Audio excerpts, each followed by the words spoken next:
Under the NPO's direction, 4 agencies were charged with execution of the Doomsday Plan: the CIA, the Departments of State and Defense, and the Federal Emergency Management Agency.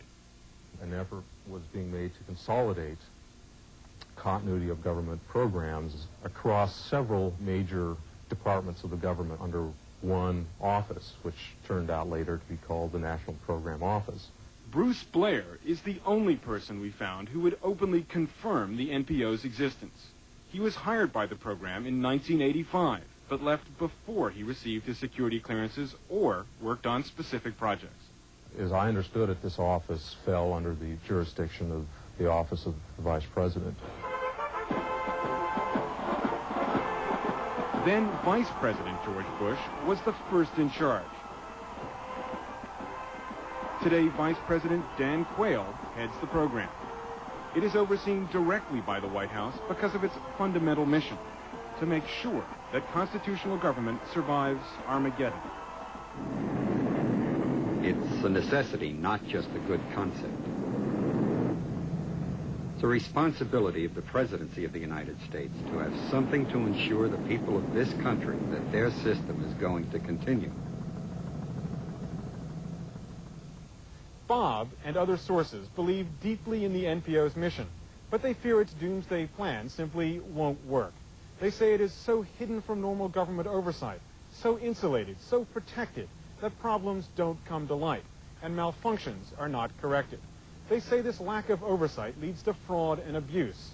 Our investigation found those concerns to be justified, but our most disturbing finding is that the communication system at the heart of the program may be gravely flawed. Sources tell CNN as much as $8 billion has been spent on the NPO since 1982. Much of it on high-tech, nuclear-resistant communications gear. To build this post-nuclear communication system, the Federal Emergency Management Agency hired the Harris Corporation. The CIA hired McDonnell Douglas. Defense hired TRW. The State Department used government equipment. But incredibly, multiple sources say that the individual agency systems were technically incompatible.